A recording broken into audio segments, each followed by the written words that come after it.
제가 교인들을 신방하며 위로의 말과 또 용기를 북돋을 때 자주 쓰는 말이 있습니다. 하나님께서 당신을 얼마나 사랑하는 줄 아십니까? 이것을 일깨워 줍니다. 하나님께서 나를 사랑하신다라는 것, 그것은 하나님이 나를 알고 계신다라는 거고요. 하나님께서 나의 도움을 주신다라는 거고, 또 하나님이 나를 지키시고 인도하신다는 겁니다. 우리가 이것을 깨닫게 되면 위로를 받게 되고 힘을 얻게 되지요. 다윗은 인생의 파란만장한 경험을 했습니다. 도망자로 매일매일 자기를 죽이려는 권력자의 눈을 피해 이 동굴과 저 동굴로, 그런 기가 막힌 상황, 웅덩이에 떨어져서 사망의 목숨의 앞에까지 가는, 또 그가 왕이 되는 과정, 이 모든 과정을 겪었습니다. 그런 그가 하나님을 이렇게 고백합니다. 시편 139편의 말씀인데요. 여호와여, 주께서 나를 살펴보셨으므로 나를 아시나이다. 주께서는 내가 앉고 일어섬도 아시고 멀리서도 나의 생각을 밝히 아시오며 나의 모든 길과 내가 눕는 것을 살펴보셨으므로 나의 모든 행위를 익히 아시나니 여호와여, 내 혀의 말을 알지 못하는 것이 하나도 없으시니이다. 아멘. 시편 139편 1절에서부터 4절까지 읽어드렸는데요. 이 시편 139편 1절에서 24절까지 전체 핵심은 이거예요. 첫째는 하나님께서 나의 모든 것을 아신다. 두 번째는 그 하나님께서 나를 지키시고 보호하시고 도우신다. 세 번째는 하나님께서 나를 악으로부터 건져 영생의 길로 인도하신다. 아멘. 다윗의 고백이에요. 이 다윗의 고백은 하나님께서 다윗에게만 임하는 하나님이시냐? 그렇지 않다라는 사실이죠. 다윗 왕과 함께 하신 것처럼 바로 저와 여러분 모두에게 함께 하시는 하나님이라는 사실을 기억하시길 원합니다. 그래서 동일하신 하나님이에요. 여러분 모두가 하나님의 사랑을 받는 주의 백성들입니다. 또 하나님은 여러분들 사랑하시기에 구세주 그리스도를 보내시는 거예요. 우리들에게 구세주 예수님을 보내셔서 다윗에게 보여주신 것처럼 시편 139편을 오늘도 주님께서는 이루어 가신다라는 사실을 기억하시길 원합니다. 오늘 말씀은 누가복음 1장인데 예수님을 잉태한 마리아가 수태고지를 받는 장면이에요. 하나님은 처녀 마리아라는 여인을 통해서 구세주 그리스도를 태어나게 하십니다. 이 일을 이루시는 과정을 오늘 마리아에게 천사가 전한 이야기와 또 마리아의 여러 가지 모습을 통해서 하나님이 하시는 일들을 볼 수 있다는 거예요. 그래서 오늘의 제목은 하나님이 주도하시는 거룩한 일입니다. 바로 나를 위해 행하시는 하나님의 사랑을 누가복음 1장을 통해서 깨달으시고 여러분 모두가 은혜 받으시기를 원합니다. 아멘. 이 하나님이 주도하시는 거룩한 일을 보면 첫째는 하나님의 계획은 하나님의 사람들에게 알려주시고 깨닫게 하신다라는 사실입니다. 여러분 예언은 미래를 말해주는 거잖아요. 그런데 하나님은 하나님이 하실 일들을 친히 알려주시는데 그 일은 반드시 이루어져서 우리에게는 계시라고 합니다. 하나님의 계시. 하나님이 알려주는, 하나님이 일하시는 방식은 하나님 백성들에게 또는 자연을 통해서 알려주신다는 사실. 이사야 선지자는 이렇게 이야기합니다. 42장 9절에 내가 새 일을 알리노라. 그 일이 시작되기 전에라도 너희에게 이르리라. 하나님 말씀이었어요. 또 아모스 선지자의 입을 통해서 하나님 이렇게 말씀합니다. 주 여호와께서는 자기의 비밀을 그종 선지자들에게 보이지 아니하시고는 결코 행하심이 없으시리로다. 아멘. 그러니까 우리 하나님은 미리 공지해 주신 하나님이에요. 그러면 이 땅에 그리스도가 하나님의 약속처럼 그리스도가 오실 때 알려주실까요? 알려주시지 않을까요? 우리 하나님의 말씀을 보면 알려주시는 하나님이시니까 당연히 알려주시겠죠. 누가복음 1장 26절에 그럽니다. 여섯째 달에 천사 가브리엘이 하나님의 보내심을 받아 갈릴리 나사렛이라는 동네에 가서 처녀 마리아에게 임한다. 화면을 보면 천사가 마리아에게 나타나서 하나님의 말씀을 전해주는 거예요.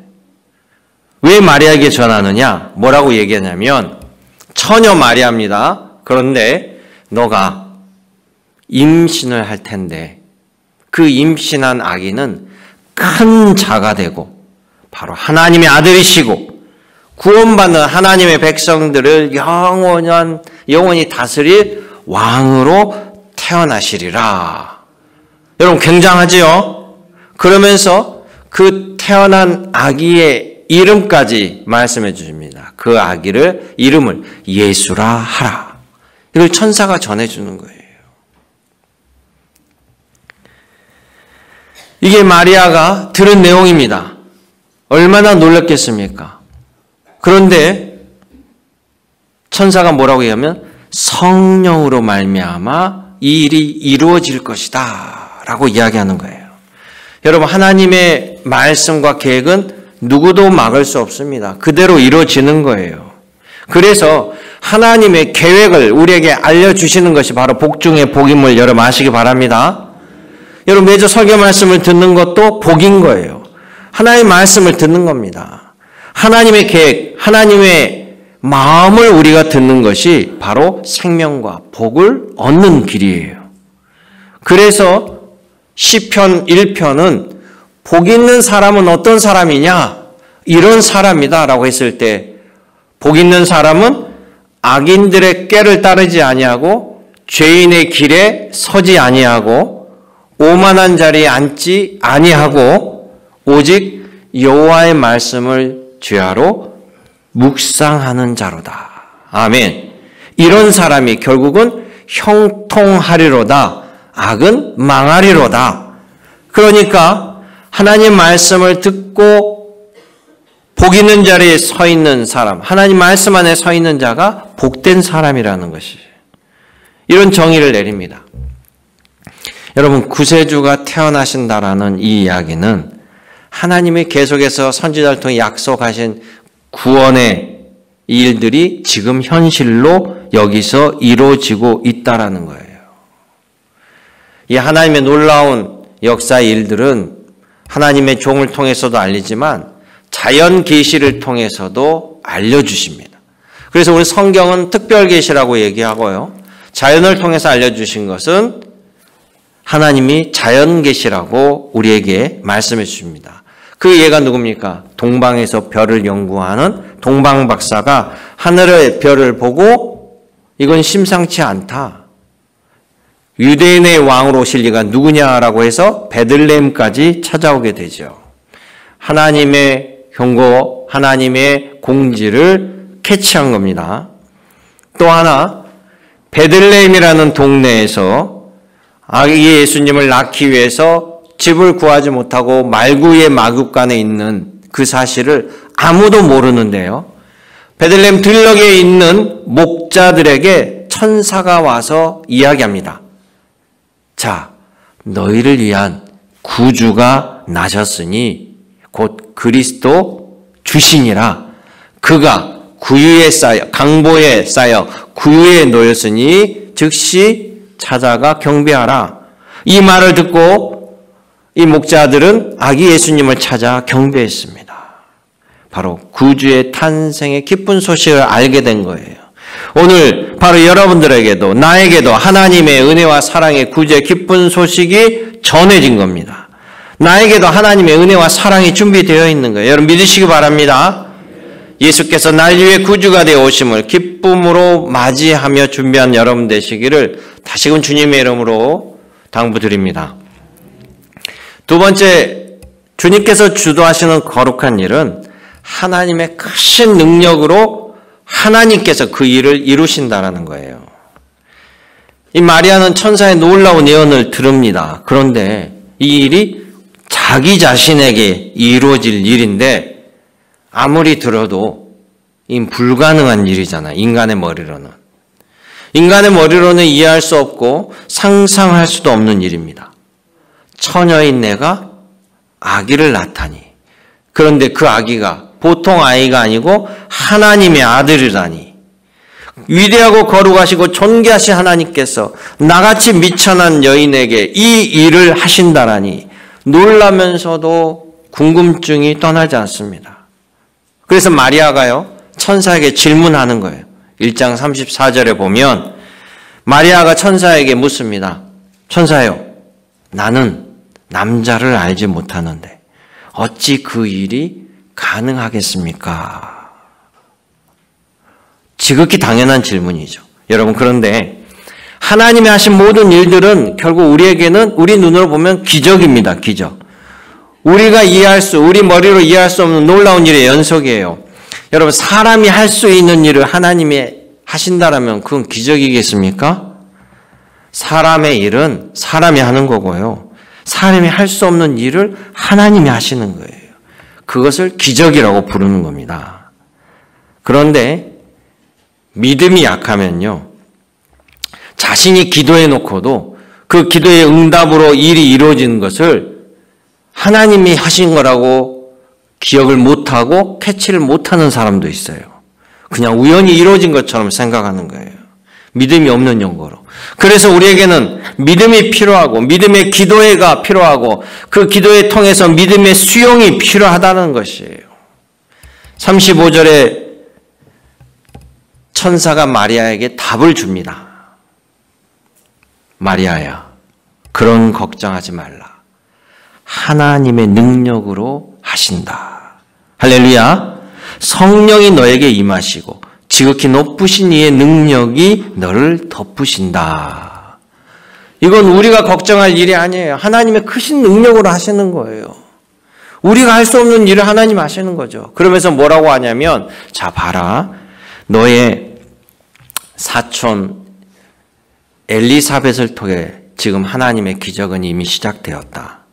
그래서 천사가 마리아에게 말씀을 전해줄 때 성경은 아까 뭐라면 여섯째 달의 천사 가부. 뭘로부터 여섯째 달이라는 이 기준이 뭡니까? 여섯째 달은 바로 임신할 수 없었던 여인, 불임이었던 엘리사벳이 하나님의 능력으로, 하나님의 은총으로 지금 임신 6개월이 되었어요. 그때에 마리아에게 천사가 와서 고지를 하는 겁니다. 그러면서 너의 친족 엘리사벳도 지금 하나님의 은총으로 임신하여 6개월이니라. 어떻게 그런 일이 가능하다고? 같이 읽어볼까요? 누가복음 1장 37절. 대저 하나님의 모든 말씀은 능하지 못하심이 없느니라. 할렐루야. 하나님의 크신 능력으로 하시는 일이에요. 여러분, 홍해바다를 좌우로 바다를 갈라서 길을 낸 모세, 그 모세가, 인간 모세가 바다에게 명령했다고 바다가 스스로 좌우로 갈리겠습니까? 모세도 평범한 사람인데요. 모세가 그런 일을 할 수 없습니다. 그가 믿음으로 기도하자 하나님께서 기적을 일으켜 주신 거예요. 죽어서 장사가 되고 몸이 썩기 시작한 나사로, 예수님께서 오셔서 야 무덤 돌문을 열어라 하고 나사로야 나오너라 명령하니 죽은 지 3일 된 자가 수의를 두른 채 더벅저벅 걸어 나오는 놀라운 역사가 일어난 겁니다. 평범한 사람이 할 수가 없지요. 하나님만이, 주님만이 하실 수 있다는 거예요. 주님은 능치 못하심이 없습니다. 바로 그 주님께서 그리스도로 오신 날이 바로 성탄절이라는 사실을 기억하시기 원합니다. 예수님이 오셨을 때 어리석고 믿음 없는 바리새인들과 달리 여러분 모두는 할렐루야 외치며 기쁨으로 구주를 맞이하시며 주님의 영광을 누리는 함께 누리는 여러분 되시기를 주님의 이름으로 축원합니다. 마지막 하나님께서 주도하시는 거룩한 일은 하나님의 말씀에 하나님의 일에 순종하고 믿음을 가진 사람들을 통해서 하나님의 일을 이루신다라는 사실이에요. 여러분 공기업이나 기업에 속한 직원들 당연히 장의 명령을 따릅니다. 못한다고 거부하지 못하죠. 그런데 지시사항이 내 능력 밖의 일이면 참 난감할 거예요. 명령을 받았는데 내가 할 수 있는 능력을 벗어나는 일이에요. 그리고 그 일을 내가 하게 되면 수많은 사람들에게 손가락질을 받는 일이라면 어떨까요? 고민이 되겠죠. 마리아가 그런 상황입니다. 자, 처녀인데 성령으로 잉태된다고 하고 태어날 아기는 하나님의 아들 그리스도라고 하는데 이걸 누가 믿어주냔 말이에요. 10달 동안. 놀라운 하나님의 기적이라고 해도 사람들은 그때 당시 법에 의하면 비난하고 손가락질하고 법으로 처단할 수도 있어요. 처벌할 수도 있어요. 처단이란 너무 살벌한 날. 처벌할 수 있다는 거죠. 그러니까 이 하나님의 일을 하려는 마리아는 어떻게 해야 됩니까? 믿음이 있어야 되고 믿음의 결단에 순종이 있어야 돼요. 믿음은 행함으로 증명되는 거예요. 믿음이 많다고 했는데 믿음이 깊다고 했는데 행함으로 보여주지 아니하면 나타나지 아니하면 그 믿음은 깊고 강력한 믿음이 아닙니다.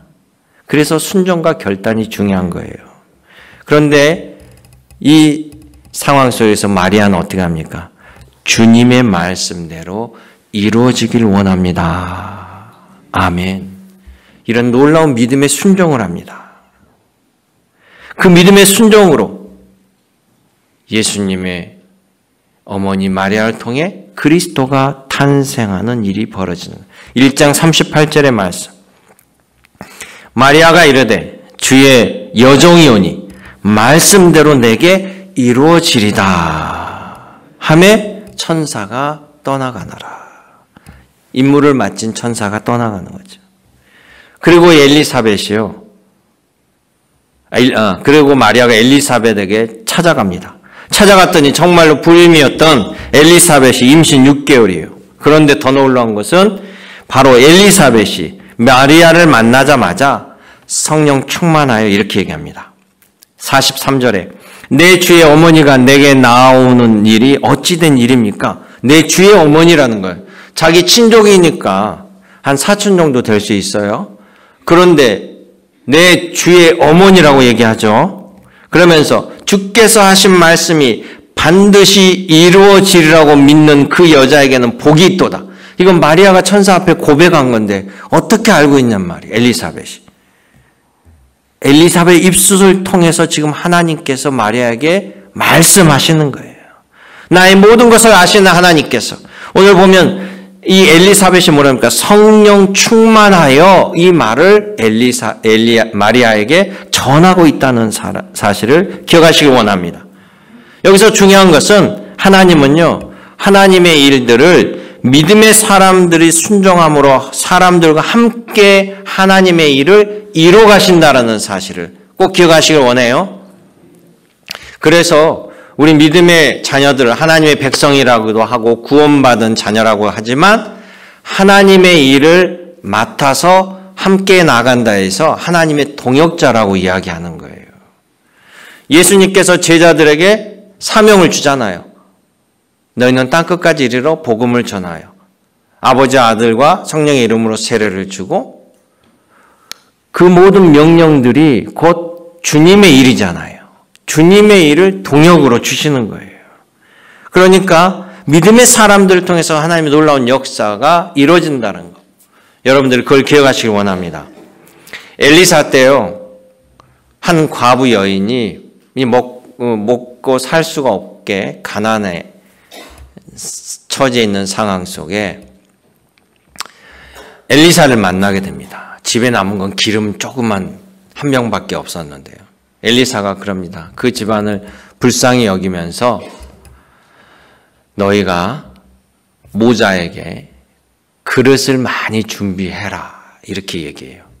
밑도 끝도 없이. 그런데 엘리사는 그릇을 그 여인이 준비해온 만큼 하나님이 기름을 부어주시리라. 이런 마음을 가지고 이 여인에게 이야기를 했습니다.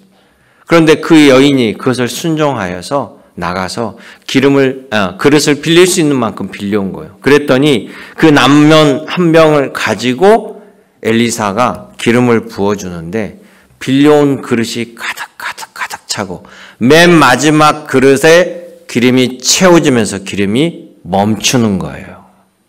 오병이어의 기적이 엘리사를 통해 나타나죠. 자, 이 기적은 누가 베풀었습니까? 하나님이 주신 거예요. 엘리사를 통해서 하나님이 주신 거죠. 그런데 중요한 것은 그릇은 누가 가져왔어요? 이 여인이 가져왔습니다. 그 여인이 그 말을 믿지 아니하고 그릇을 준비 안 했으면 그냥 그 기름병 하나로 끝나는 거죠. 그냥 적당히 가져왔으면 그 적당히 끝나는 거예요. 자기 믿음대로 하나님이 부어주시는 거예요. 기적은 하나님이 주시지만 믿음의 사람의 순종과 헌신을 통해서 하나님은 그 기적을 일으켜 주시고 그 기적을 맛보게 하신다는 사실을 기억하시기 바라요. 오병이어의 사건도 마찬가지입니다. 무에서 유를 창조하신 주님께서 제자들이 먹을 것이 없으니 여기 모인 15,000명을 돌려보내 집에서 먹게 하죠 라고 했을 때 예수님은 갑자기 제자들에게 너희가 먹을 것을 줘라 이렇게 얘기해요. 그러니까 제자들이 아니 우리가 먹을 것이 어디 있어요? 그러면서 곰곰이 생각하면서 움직입니다. 우리가 혹시 이 안에 도시락이 있는 사람을 찾아보자. 그래서 한 사람을 찾은 거예요. 어린아이가 도시락을 가져줘. 도시락을 들고 왔습니다. 예수님께. 예수님, 도시락이 하나밖에 없습니다. 이걸로 뭘 어떻게 하실 수 있을까요? 그랬을 때 주님께서 하늘을 우러러 이 도시락 하나를 가지고 헌신한 도시락 가지고 축사하고 기도하시면 다음에 뭐라고 합니까? 너희가 나눠줘라. 성경을 보면 그때 기도하자마자 갑자기 도시락이 5만 개 막 3만 개 생긴 게 아닌 것처럼 보여요. 그 도시락을 바구니에 담아서 하나 주면서 나눠주라고 했는데 끊임없이 도시락이 나오게 되고 나중에 그것을 거둬들이라. 나눠준 것도 제자들이요. 거둬들인 것도 제자들이요. 도시락을 헌신한 것도 제자요. 가져온 것도 제자라는 사실이에요. 그들의 헌신과 수고를 통해서 하나님께서 놀라운 기적의 역사를 일으켜 주셨다는 거예요. 사랑하는 성도 여러분, 오늘도 하나님은 하나님의 역사를 이룰 믿음의 일꾼을 찾는다는 사실을 기억하시기 원합니다. 우리 하나님 모든 걸 다 아시는 하나님이시잖아요. 우리 하나님 전능하신 하나님이시잖아요. 나의 필요도 다 아시는 분이시니까 우리가 기도할 필요가 뭐가 있어요? 내가 요구 안 해도 다 주시는 거 아닐까요? 우리는 자꾸 그런 생각에 빠지죠. 그럼 왜 주님은 너는 내게 나와 부르짖으라라고 말씀하시고 왜 예수께서는 겟세마네 동산에 가서 늘 기도하셨을까요? 여러분은 자녀들의 사정을 다 알아서 도와줍니까? 자녀들이 도와달라고 얘기 안 해도 다 알아서 여러분 몇 천만 원씩 갯돈 타가지고 자녀들한테 쏟아붓습니까? 그렇지 않잖아요. 상황을 알아도 자녀가 도와달라 할 때까지 기다리기도 하고 또 때로는 좀 더 두고 보기도 하고 그렇지 않아요? 중요한 것은 우리가 하나님 말씀에 따라 순종하고 나아가는 것입니다. 결론을 맺습니다. 하나님은 나를 알아주시고 하나님은 나의 도움이 되시고 하나님은 나를 영생의 길로 인도하신다는 것은 결코 변함없는 하나님의 마음입니다. 그 일을 하시기 위해서 주님은 오늘도 우리를 거룩한 길로 인도하십니다.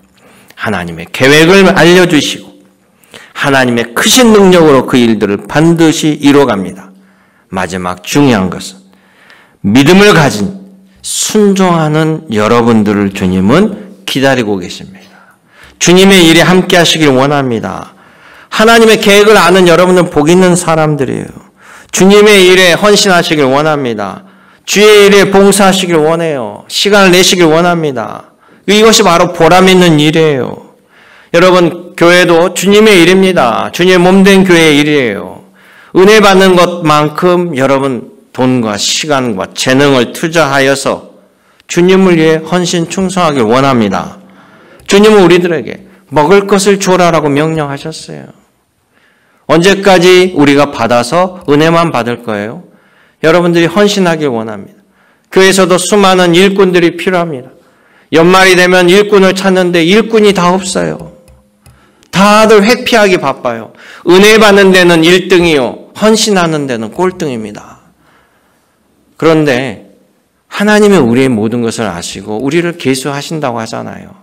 주님을 바라보고 주님께 받은 은혜대로 헌신 충성하셔서 더 큰 기적을 체험하시고 더 큰 베품의 손길, 은혜의 손길, 또 사람들을 의의 길로 생명의 길로 선한 영향력으로 이끄시는 여러분 되시기를 주님의 이름으로 당부드립니다.